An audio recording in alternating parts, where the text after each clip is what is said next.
Well, howdy, and welcome to Conversations with Coyotes. My name is Bravado, I am a coyote, and this is a conversation.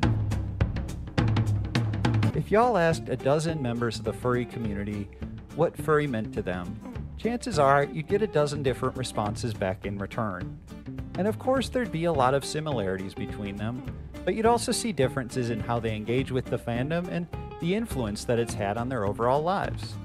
Some people are happy to go to a con every so often, check in on Twitter once in a while, or just spectate from afar, letting furries sort of simmer on the back burner. For others, it's a much more major part of their everyday lives and defines the things they make, the people they interact with, and just a huge part of who they are as a person. Now, you can probably guess which of those groups I fall into, but that's not to say that there's a right or wrong way to be a furry. The only thing that defines you as a furry is whether you define yourself as a furry. But the point of this is, especially if you fall into that second group, furry probably plays a pretty big part of your identity as a whole. And when that happens, I think it becomes a struggle because you want to be able to share that with people because it does define you so much as a person. And that's what this video is about. This is not a call-out video, but it's going to sound a little bit like one for a minute because I'm about to talk about Furry YouTube and the prevalence of coming out as a furry videos.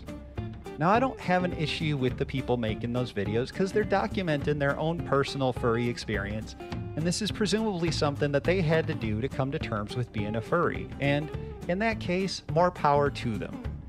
The only thing that I don't like is, as an aggregate, when you see all of the videos that talk about that, it makes it seem like that's the only option.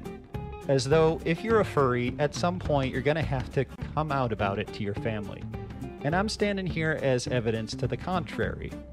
I've been a furry for nearly 20 years, and the number of non-furry people that I've talked to about it is probably in the single digits, unless they've specifically asked me.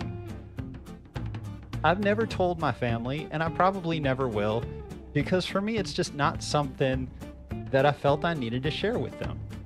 Now, that's not to say you shouldn't or you should. It's just part of the recurrent theme that I'm trying to present, that you gotta do what's best for you.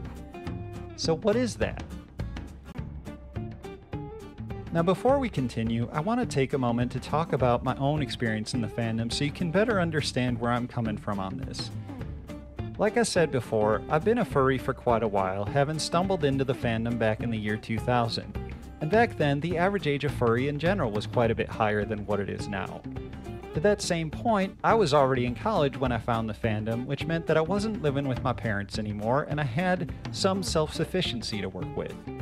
If that's not the case for you, if you are quite a bit younger and still live with your parents, but you want to be more involved with the community now, then I do think your best option is to talk to your parents about it, try to explain to them what furry is and why you're interested in it, and hopefully they become advocates and support you in it. If that's not the case, if this doesn't describe you, then let's move on and go back to talking about the thing that we were already talking about. Now that brings us back to the matter at hand. Should you, an adult, presumably self-sufficient furry, tell your family or friends or neighbors or coworkers or whoever that you are a furry? And the best answer I can give you is, I don't know. Because you're the only one who has a sufficient amount of information to be able to answer that question.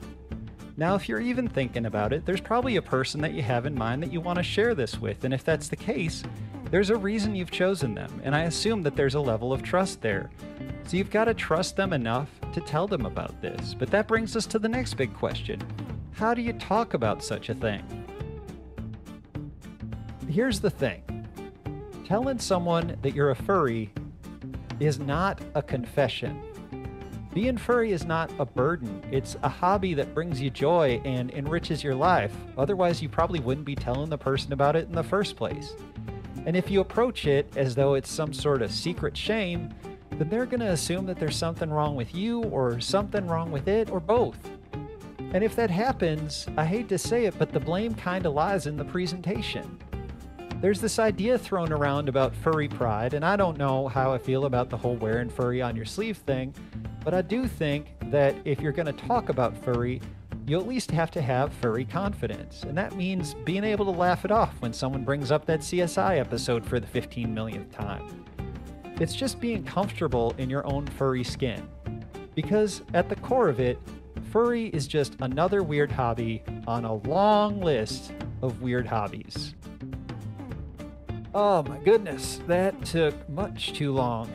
Not for y'all, but for me, so be thankful you don't have to watch all those bad takes. Anyway, I hope it was enjoyable or at least somewhat helpful, and if you have other suggestions for things for me to converse about, feel free to leave a comment. I'm still working on the music thing, and that's all I know about that, and that's really all I got. So, thanks for watching, and I'll catch y'all later.